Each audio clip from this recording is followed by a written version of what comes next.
हरे कृष्णा, राधे राधे। स्वागत करते हैं आपका हमारे इस YouTube चैनल पर। आप सभी का दिन शुभ और मंगलमय हो। भाद्रपद मास की कृष्ण पक्ष की षष्ठी तिथि पर हल छठ व्रत किया जाता है।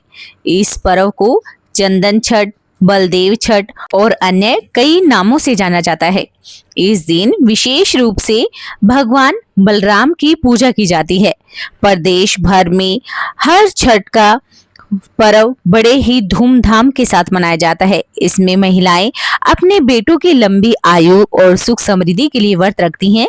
इस दौरान माताएं बिना खाना खाए पिए दिन भर व्रत करती हैं। इस व्रत को भगवान श्री कृष्ण के बड़े भाई बलराम जी के जन्म उत्सव के रूप में रखा जाता है और अपने बच्चों की खुशहाली के लिए प्रार्थना की जाती है।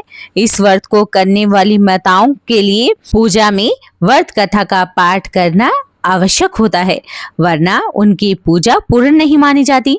तो आइए आज हम इस वीडियो में सुनते हैं हल षष्ठी की व्रत कथा। इस कथा को सभी भक्तगण ध्यान पूर्वक सुने। एक समय धर्मराज युधिष्ठिर ने भगवान श्री कृष्ण से कहा कि हे माधव, आपने संसार की भलाई के लिए ही अवतार धारण किया है। इस समय द्रौपदी और सुभद्रा अपने पुत्रों के मरने से बड़े शोक में है तथा अभिमन्यु की स्त्री उत्तरा का गर्भ भी अश्वत्थामा के ब्रह्मास्त्र से खंडित हो गया है। माता पिता संतानहीन होने की वजह से अत्यंत दुखी हैं। हे केशव, आप कोई ऐसा व्रत, दान अथवा उपाय बता दें जिससे कि माता पिता संतान शोक से दुखी ना हो और उत्तम दीर्घायु तथा स्वस्थ संतान उत्पन्न हो। युधिष्ठिर की बात सुनकर भगवान श्री कृष्ण कहने लगे कि हे राजन, मैं तुमको एक व्रत बतलाता हूँ जिसको नियम पूर्वक करने से खंडित गर्भ भी जीवन पा सकता है तथा संतान कभी भी दुखी नहीं होती। राजा युधिष्ठिर के पूछने पर भगवान श्री कृष्ण ने कहा कि हे युधिष्ठिर, प्राचीन काल में सुभद्र नाम का एक प्रसिद्ध राजा था। उसकी रानी का सुवर्णा और उनके एक हस्ती नाम का प्रसिद्ध पुत्र भी था, जिसने अपने नाम से हस्तिनापुर एक नगरी बसाई। राजपुत्र एक दिन द्रौपदी के साथ गंगा जी में स्नान करने के लिए गया और गंगा जल में जल क्रीड़ा करने लगा। इतने में ही एक ग्रह उसे जल में खींच कर ले गया। द्रौपदी ने यह घटना जाकर रानी को बता दी। यह सुनकर रानी सुवर्णा बहुत दुखी हुई और क्रोध में उसने उस द्रौपदी के पुत्र को धत्कारती हुई अग्नि में डाल दिया। तदपश्चात राजा और रानी अपने अपने प्राण त्यागने को तैयार हो गए। उस द्रौपदी की माँ भी अपने पुत्र के शोक में किसी निर्जीवन वन में चली गई। वह द्रौपदी वहां एक सुनसान मंदिर में भगवान शिव और पार्वती तथा गणेश जी की पूजा करने लगी। प्रतिदिन पूजन व ध्यान करके वह तृण धान्य और महुरा खाया करती थी। भगवान श्री कृष्ण बोले कि हे राजा युधिष्ठिर, इस प्रकार व्रत करते हुए कई दिन बीत गए। इस व्रत के प्रताप से भाद्रपद मास की कृष्ण पक्ष की षष्ठी के दिन नगर में एक आश्चर्यचकित घटना घटी। एकाएक द्रौपदी का पुत्र अग्नि में से जीवित निकल आया। राजा रानी ने भी उस द्रौपदी के पुत्र को अग्नि में से निकलते हुए देखा, जिससे उनको बड़ा ही आश्चर्य हुआ। उन्होंने पंडितों से उसके जीवित बचे रहने का कारण पूछा। उसका रहस्य बताने के लिए भगवान शिव की आज्ञा से समय दुर्वासा ऋषि वहां पर आ गए। राजा सुबोध दुर्वासा ऋषि को आया जानकर उनकी आवागवानी करके अर्ध आदि से उनका पूजन किया तथा बारंबार नमस्कार करके द्रौपदी के पुत्र के जीवित निकलने का कारण पूछा। दुर्वासा ऋषि ने कहा कि हे राजन, उस द्रौपदी ने वन में जाकर नियम पूर्वक अति भक्ति भाव से भगवान शिव जी का, स्वामी कार्तिकेय, माता पार्वती जी का और भगवान श्री गणेश जी का ध्यान, पूजन और स्मरण इत्यादि श्रद्धा सहित तथा नियम पूर्वक व्रत किया है। यह उस व्रत का ही प्रभाव है जिसके कारण उस द्रौपदी का पुत्र जीवित ही मिल गया। अतः आप भी वहां जाकर उस धार्मिक कर्म को करें। राजा और रानी ने दुर्वासा ऋषि को विदा कर दिया। तत्पश्चात वे दोनों धराती के पुत्र को साथ लेकर जंगल में पहुंच गए। वहां पहुंचने के बाद राजा ने उस धराती को भगवान शिव का कुश पलाश तथा ढाक के नीचे अति श्रद्धा पूर्वक पूजन अर्चना करते हुए देखा। राजा ने धराती को उसके पुत्र से मिलवा दिया तथा पश्चात धराती ने राजा को इस उत्तम व्रत के महात्म्य को सविस्तार बता दिया।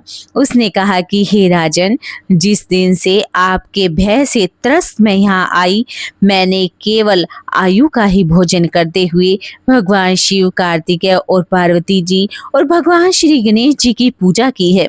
एक दिन आधी रात के समय स्वप्न में भगवान शिव ने मुझे दर्शन दिए और कहा कि तेरा पुत्र जीवित हो गया है, क्योंकि तूने हमारा व्रत और पूजन बड़ी श्रद्धा और भक्ति के साथ किया है। यदि तुम्हारी रानी भी इस व्रत को विधि पूर्वक करे तो उसका पुत्र भी उसको जीवित मिल जाएगा तथा और भी बहुत से पुत्र उत्पन्न होंगे। भगवान श्री कृष्ण ने धर्मराज युधिष्ठिर से कहा कि हे राजन, भादों के महीने में कृष्ण पक्ष की षष्ठी को यह उत्तम व्रत करना चाहिए। इस दिन प्रातः स्नान करके क्रोध, लोभ, मोह त्याग कर व्रत को नियम पूर्वक कर लेना चाहिए। जब तक व्रती रहे तब तक किसी जीव की भी हिंसा ना करे। व्रत संपूर्ण होने के लिए चींटी आदि के मार्ग का भी उल्लंघन ना करें तथा दोपहर के समय मित्रों सहित पलाश अर्थात ढाक तथा कुशा के नीचे भगवान शिव, माता पार्वती, स्वामी कार्तिकेय और गणेश जी की मूर्ति स्थापित करके धूप, दीप, निवेद्य आदि से भक्ति भाव से पूजा करें और प्रार्थना करें कि हे सौम्य मूर्ति, पंचमुखी, शूलधारी नंदी, महाकार्य आदि गणों से युक्त आप भगवान शिव को मैं प्रणाम करता हूँ। हे सौभाग्यदायिनी गौरी और माता पार्वती को मैं नमस्कार करता हूँ। हे मयूर वाहन, मैं आपको बारंबार प्रणाम करता हूँ। हे स्वामी कार्तिकेय, मैं आपको बारंबार नमस्कार करता हूँ। इस प्रकार इन चारों देवताओं की भली प्रकार पूजा करें, फिर ब्राह्मणों सहित गाजे बाजे से अपने घर को जावें। उस दिन क्षमा के चावल का भोजन करें और दही, दूध, घी और मट्ठा विशेष रूप से खाएं। जो स्त्री पुरुष इस व्रत को पूरी विधि विधान के साथ करता है वह पुत्र और पौत्रवान होकर सुखी हो जाता है। धराती की ऐसी बातें सुनकर राजा रानी ने विधि पूर्वक इस व्रत को किया, जिसके प्रताप से वह राजा पुत्र शीघ्र ही ग्राहक के गले से निकलकर बोलने लग गया। यह चमत्कार देखकर राजा रानी ने भगवान शिव के चरणों में नमस्कार किया। इस व्रत के प्रभाव से राजा और रानी कई आयुष्मान पुत्र प्राप्त हुए तथा राज्य में अनावृष्टि, महामारी आदि सब दूर हो गए। राजा अनेक वर्षों तक राज्य करते रहे। भगवान श्री कृष्ण ने कहा कि हे युधिष्ठिर, यदि उत्तरा भी यह व्रत विधि पूर्वक करे तो उसके सब दुख दूर हो जाएंगे। भगवान के एक वचन सुनकर महाराज युधिष्ठिर कृत्य हो गए और अश्वत्थामा द्वारा खंडित किया हुआ उत्तरा का गर्भ इस व्रत के प्रभाव से जीवित हो गया। इस व्रत के करने से अंश स्थिर हो जाता है। इस प्रसंग को भगवान श्री कृष्ण ने राजा युधिष्ठिर से कहा तथा दुर्वासा ऋषि ने राजा सुभद्र से कहा कि हे राजन, इस व्रत को करने के उपरांत फिर उसको शास्त्र विधि के अनुसार उद्यापन भी करें। उद्यापन में सुवर्ण, महिषी, गो और वस्त्र आभूषण सब ब्राह्मणों को दान में दे। सोने तथा चांदी की मूर्ति बनाकर वेद पाठी ब्राह्मणों सहित उनका पूजन करे। दुर्वासा ऋषि ने कहा कि हे राजन, विद्वान धर्मनिष्ठ राजा युधिष्ठिर ने भी इस प्रकार इस उत्तम व्रत को किया, जिसके प्रभाव से उसका अश्वत्थामा द्वारा खंडित किया हुआ गर्भ उदय में हिलने डुलने लगा तथा गर्भ राजा द्वारा प्रसिद्ध के रूप में प्रकट हो गया। जो इस व्रत को पूरे विधि विधान के साथ करता है उसके सब कार्य सिद्ध हो जाते हैं, पुत्र आदि की प्राप्ति होती है, शिवलोक में उसकी पूजा होती है। तो बोलिए भगवान शिव की जय हो, बोलिए माता पार्वती की जय हो। अगर आपको हमारे इस YouTube चैनल की ये कथा पसंद आई हो तो चैनल को सब्सक्राइब करना ना भूलें, वीडियो को लाइक और शेयर ज़रूर कर दें, कमेंट में ज़रूर लिखिए जय हो भगवान शिव की, जय हो माता पार्वती की।